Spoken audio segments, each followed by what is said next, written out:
Darcey Bussell has said she is truly humbled to become a dame for services to dance as the ballerina turned Strictly Come Dancing judge is recognized in the New Year's honors list. Figures from the world of arts receiving awards also include the Beatles' Ringo Starr, the author Michael Morpurgo and the Bee Gees co-founder Barry Gibb, who each received knighthoods. Beatles drummer, whose real name is Richard Starkey, said it was an honor and a pleasure to receive his award for services to music. 52 years after receiving an MBE with the Fab Four, Sir Barry, who is recognized for his services to music and charity, dedicated the honor to his late brothers and paid a poignant tribute to his former bandmates. The 71-year-old said, "I want to acknowledge how responsible my brothers are for this honor. It is as much theirs as it is mine. The magic, the glow, and the rush will last me the rest of my life." Sir Michael, 74, also dedicated his honor to another, saying he would give his knighthood to the equine character Joey from his acclaimed 1982 story War Horse. He said, "I think in a way the only reason this wonderful honor has been given, it is for charity, but it is because, probably if I'm honest with myself, it is about one book, and it's about one story and one play, the great good fortune of my writing life in terms of, I suppose, circumstance and bringing the kind of success you can't dream of in terms of rewards and awards. It's the play of War Horse. There was never a knight that has owed so much to his horse as this one, and in fact, we will give the knighthood to Joey and call him Sir Joey," he said. Credit: Joe Giddens PA. Dame Darcey, 48, received her honor more than 10 years after she was given a CBE in the Queen's Birthday Honours and over 20 years after her first accolade of an OBE in 1995. She studied at the Royal Ballet School from the age of 13 and went on to become the then youngest ever principal at the Royal Ballet in 1989, aged just 20. She said, "I am truly humbled to receive this honor. I greatly accept it on behalf of all the dance organizations that I am so fortunate to be part of. Dance is such a beautiful art form. It is inspiring and provides joy, social cohesion and well-being." The author and journalist Jilly Cooper was recognized for services to literature and charity by having her OBE upgraded to a CBE. Credit: Mark J.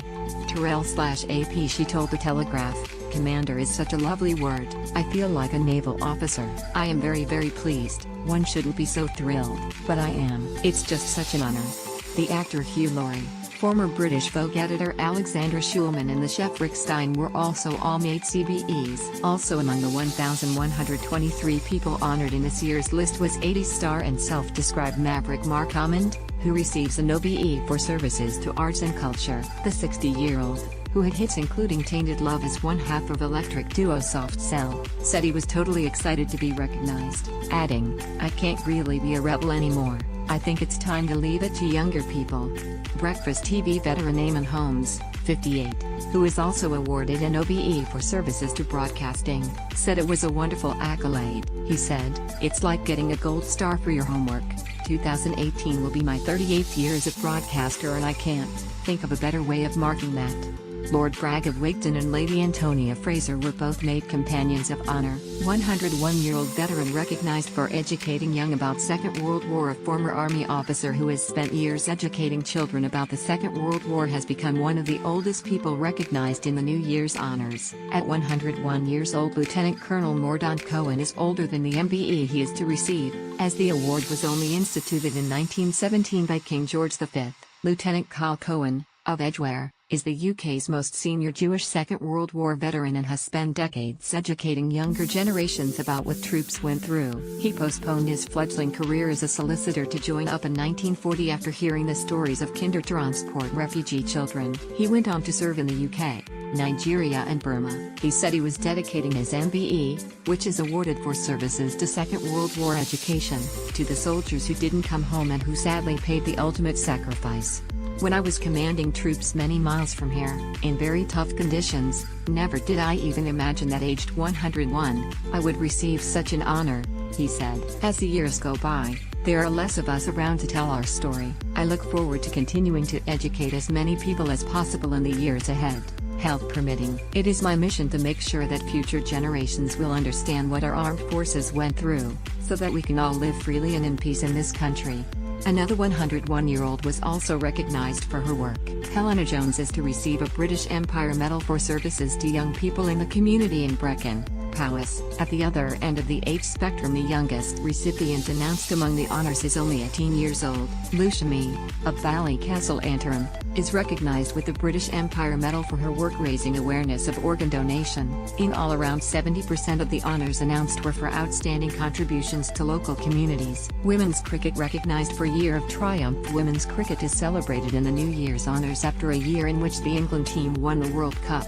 Heather Knight, captain of the winning team, is awarded an OBE, along with head coach Mark Robinson. Claire Connor, director of women's cricket, is upgraded to a CBE. Credit: Mike Egerton/PA World Cup player of the tournament Tammy Beaumont and player of the Lord's final Anya Shrubsily are given MBEs for their services to cricket. In other sport, Sam Warburton, British and Irish Lions captain, has been awarded an OBE. The Welshman led the Lions on their last two tours, including the drawn Test series against world champions New Zealand during the summer. Ms. Knight, who started playing cricket for her brother's team in Plymouth, said she was blown away to receive the massive honour which continues to raise the sport's profile. "We've had the most amazing year, one that will live in our memory forever, and we just hope it can grow our game," said Knight, who is currently in Australia. "The sellout crowd at Lord's shows there's increased appetite and we want those fans to keep coming back."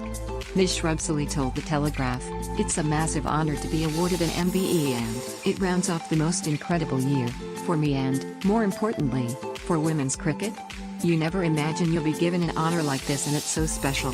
In the past, women's cricket was less well known, but 2017 has been a bit of a watershed and brought us into the public eye a bit more. Hopefully that results in more people coming to watch us and more young girls playing the game. "That day at Lord's was just the most amazing experience, and the reaction since has been great. It was a real team effort, and we have everyone in our camp to thank for getting over the line. You play sport? For moments like that Sunday at Lord's, and I hope women's cricket, and women's sport, has more days like